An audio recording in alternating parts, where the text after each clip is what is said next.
नमस्कार। बात करेंगे हम लोग सॉइल साइंस की। सॉइल साइंस सीरीज में ये सबसे पहला लेक्चर है। आज हम बात करेंगे सॉइल साइंस के जनरल इंट्रोडक्शन को लेकर के, जहाँ से भी काफ़ी सारे क्वेश्चंस पूछ लिए जाते हैं। तो हेडिंग डाल दीजिए सॉइल साइंस। और जैसा कि मैंने प्रॉमिस किया था, कोई भी लेक्चर आपका पीपीटी से नहीं पढ़ाया जाएगा। सारे लेक्चर्स ऑन बोर्ड ऐसे ही लिखा करके कराए जाएंगे, चाहे वो यूट्यूब के लेक्चर हो, चाहे वो पेड कोर्स के लेक्चर हो। हर जगह पर लेक्चर सभी लिखा करके पढ़ाए जाएंगे। कोई भी लेक्चर आपका पीपीटी से नहीं लिया जाएगा, किसी भी सब्जेक्ट का। चलिए देखिए, पहले तो आप बताइए सॉइल है क्या। अगर एक नॉर्मल तरीके से हम सॉइल को डिफाइन करें तो सॉइल क्या है, मिट्टी क्या है। एक नेचुरल बॉडी है जो मिनरल्स की और ऑर्गेनिक कंटेंट की बनी होती है। Soil is a natural body. Soil is a natural body जो काई की बनी होती है, composed by the minerals and organic matters. Minerals और ऑर्गेनिक मैटर की बनी होती है। और हमारे अर्थ क्रस्ट की अपर मोस्ट लेयर है, लूज लेयर है ये। This is the loose uppermost layer of the earth crust. Earth crust. और सभी के लिए सॉइल जो है ना अलग अलग है। जैसे एक नॉर्मल आदमी है, मान लीजिए कोई कंप्यूटर साइंस का कोई आदमी है, जॉब के लिए जाता है, तो उसके लिए सॉइल क्या है भाई। उसके लिए सॉइल एक वेस्ट मटेरियल है, उसके लिए धूल है, वो नाक बंद कर लेगा, मास्क लगा लेगा। एक इंजीनियर है तो उसके लिए सॉइल एक वो जगह है जहाँ पर उसको एक बिल्डिंग बनानी है, एक डैम बनाना है, तो वो सॉइल को उस पर्सपेक्ट में पड़ेगा। एक किसान है तो किसान के लिए सॉइल सब कुछ है। वो किसान जो सॉइल को देखेगा तो वो अपने खेतों के पर्सपेक्ट में देखेगा कि इस मिट्टी के अंदर कितना न्यूट्रिएंट है, कितना नाइट्रोजन है, कितना फॉस्फोरस है, कितना पोटेशियम है। तो हर किसी के लिए सॉइल की डेफिनेशन अपनी अलग अलग बनती है। तो सॉइल वैसे अगर हम बात करें, सॉइल क्या है, soil is a natural body composed of the minerals and organic matter. और ये एक लूज अपर मोस्ट लेयर है अर्थ क्रस्ट की। ठीक है, चलिए बात करते हैं यहाँ पर फादर्स की। सॉइल साइंस के अंदर काफ़ी सारे हैं। तो पहला तो आप ये बताइए, फादर ऑफ सॉइल साइंस कौन है। ऑलमोस्ट सभी लोग जानते हैं सॉइल साइंस के फादर हैं डॉकू चैब। नाम ही इनके ऐसे हैं। हम लोग तो बीएससी में थे तब इनका प्रोनाउंसिएशन नहीं कर पाते, तो डाकू बोलते थे इनको, डाकू। और डाकू के नाम से ही याद भी हो गया था। तो बी डॉकू चैब। ठीक है, ये है। और कई जगह पर डॉकू चलेब लिखा है, चैब लिखा है, नाम से आप समझ जाइएगा, बी डॉकू चैब। ये है father of soil science. Father of Indian soil science, ये कौन है भाई। Father of Indian soil science. Indian soil science के फादर हैं लीदर। पूरा अगर हम कहें उनके आगे का इनिशियल जोड़ करके, तो आप सिर्फ लीदर याद रखो, छोड़ो इनिशियल वगैरह सब छोड़ो, आप तो लीदर याद रखो। बेवजह कंफ्यूज क्यों होना है, लीदर इतना याद रख लो आप। तो फादर ऑफ सॉइल फिजिक्स कौन है। Father of soil physics, soil physics के फादर कौन है। सॉइल फिजिक्स के फादर है हिलेल। इनिशियल छोड़ देना, बस ये जरूर याद रखना, क्योंकि क्वेश्चन बेसिकली इनके जो लास्ट नेम होता है उन्हीं से पूछा जाता है। तो फादर ऑफ सॉइल फिजिक्स कौन है, हिलेल है। ऐसे ही बताइए आप, फादर ऑफ सॉइल कंजर्वेशन कौन है। फादर ऑफ सॉइल कंजर्वेशन, इसके हैं बेनेट, एच बेनेट। तो आप बेनेट याद रखिएगा, इंपॉर्टेंट वही है, एच बेनेट। ये है सॉइल कंजर्वेशन के father. Father of soil testing technique के कौन है। Father of soil testing technique, soil testing technique के फादर कौन है भाई। ये है एम.एल. ट्रॉग। एम.एल. ट्रॉग याद रखिएगा। और बताइए सॉइल माइक्रोबायोलॉजी के फादर कौन है। Father of soil microbiology, soil microbiology के फादर कौन है। एस.एन. विनोग्रेड्स्की। एस.एन. विनोग्रेड्स्की। इतने तो फादर याद रख लो। किन न किसी एक ना एक से फादर से तो क्वेश्चन आ ही जाता है। तो ये इंपॉर्टेंट है, इनको याद रखो भाई। इसके अलावा कुछ और बातें करते हैं जनरल इंट्रोडक्शन में, जैसे कि हमने कहा भी सॉइल। तो ये जो सॉइल शब्द है ना, ये सॉइल शब्द एक लैटिन भाषा का शब्द है सोलम, उससे लिया गया है।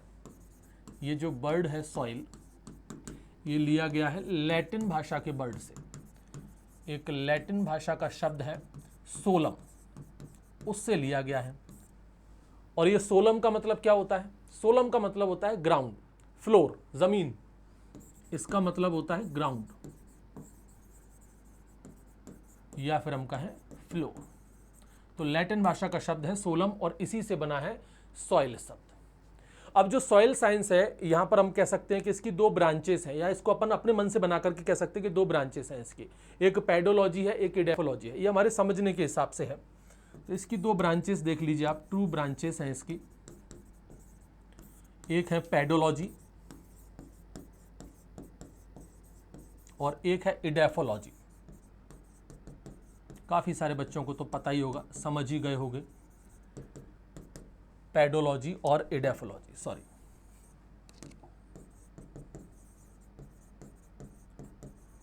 इडेफोलॉजी। क्या अंतर है पेडोलॉजी और इडेफोलॉजी में? दोनों ही लॉजी के अंदर हम लोग स्टडी करते हैं सॉइल को। पहले पेडोलॉजी को देख लेते हैं। चलिए, सबसे पहले बात करते हैं हम लोग पेडोलॉजी। अब इस पेडोलॉजी को देखो भाई, इस पेडोलॉजी के अंदर भी दो शब्द हैं, ग्रीक भाषा के शब्द हैं। इसमें भी टू ग्रीक वर्ड हैं। कौन कौन से शब्द हैं भाई? पैडोन प्लस लोगोस। एक शब्द है पैडोन और दूसरा शब्द है लॉजी। लॉजी कहो या लोगोस कहो, जो भी आपकी मर्जी है, लोगोस कह सकते हो। ये दो शब्द हैं इसके अंदर। पैडोन का मतलब क्या है? यहां पर सॉइल, सॉइल या फिर अर्थ। और लॉजी या लोगोस का मतलब क्या है? स्टडी करना, यानी कि अर्थ की या फिर हम कहें सॉइल की स्टडी करना ही क्या है? पेडोलॉजी है। तो इस पेडोलॉजी के अंदर हम स्टडी क्या करते हैं कि भाई जो सॉइल है उसका ओरिजिन कहाँ से हुआ है, उसका क्लासिफिकेशन क्या है, उसके बारे में क्या क्या जानकारी है, उसका डिस्क्रिप्शन क्या है, ये सभी चीज़ें हम पेडोलॉजी के अंदर स्टडी करते हैं। तो यहाँ पर हम लोग स्टडी करते हैं उसके ओरिजिन को, स्टडी ऑफ उसका क्लासिफिकेशन, उसका डिस्क्रिप्शन,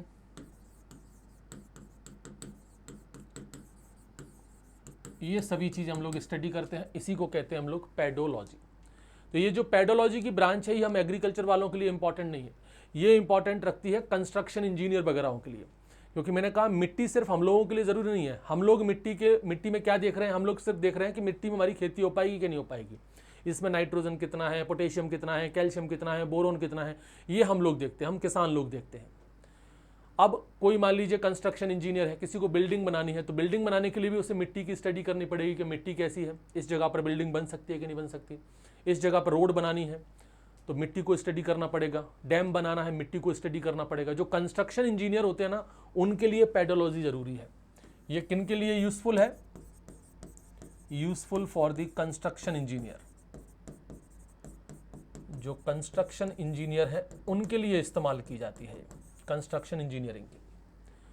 और दूसरी जो ब्रांच मैंने आपको बताई है इडेफोलॉजी, ये हम लोगों के काम की होती है।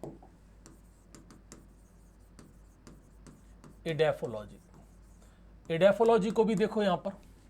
इडेफोलॉजी के अंदर भी दो शब्द हैं, ग्रीक भाषा के शब्द हैं। यहां पर भी टू ग्रीक भाषा के शब्द हैं। कौन कौन से हैं भाई? जैसे वहां पर था पैडोन और लोगोस, ऐसे यहां पर है इडेफोस और लोगोस। तो इडेफोलॉजी में एक शब्द है इडेफोस और दूसरा शब्द है लोगोस। यहां पर इडेफोस का मतलब भी वही है, सॉइल या फिर ग्राउंड। और यहां लोगोस का मतलब सबको पता ही है, स्टडी करना है। तो इसका मतलब भी क्या हुआ? सॉइल की स्टडी करना है। लेकिन यहां पर जब सॉइल की स्टडी की जाती है तो उसे सिर्फ और सिर्फ प्लांट ग्रोथ के रेस्पेक्ट में स्टडी किया जाता है। यहां पर हमें सॉइल का सिर्फ वो हिस्सा पढ़ना है जो हमारी प्लांट के लिए जरूरी है, प्लांट की ग्रोथ के लिए जरूरी है, हमारे प्लांट की उपज के लिए जरूरी है। तो एक्चुअल में इंपॉर्टेंस एग्रीकल्चर का इसके लिए है, useful for the agriculture. Agriculture वालों के लिए ये ज्यादा इंपॉर्टेंट है इडेफोलॉजी। इसमें भी हम सॉइल को स्टडी कर रहे हैं, लेकिन यहाँ पर सारी चीज़ें स्टडी नहीं करनी। हमको ये जान करके क्या करना है कि इस मिट्टी पर मकान बनेगा कि नहीं बनेगा। हमें ये जान करके क्या करना है कि इस मिट्टी में कोई बड़ी बिल्डिंग बन सकती है कि नहीं बन सकती। हमें ये जान करके क्या करना है कि यहाँ पर डैम बन सकता है कि नहीं बन सकता। हमें तो ये बताओ कि इस मिट्टी में हमारी खेती हो सकती है कि नहीं हो सकती, इसमें नाइट्रोजन कितना है, इसमें फॉस्फोरस कितना है, इसमें पोटेशियम कितना है, कैल्शियम कितना है, बोरोन कितना है, मैग्नीज कितना है, मोलिब्डेनम कितना है। ये सारी चीज़ें हमारे काम की हैं। प्लांट की ग्रोथ इसमें कैसी होगी, अच्छी होगी, बुरी होगी, कितनी उपज इसमें मिल सकती है, ये हमारे काम की चीज़ें। वो सारी चीज़ें हम इडेफोलॉजी के अंदर स्टडी करते हैं।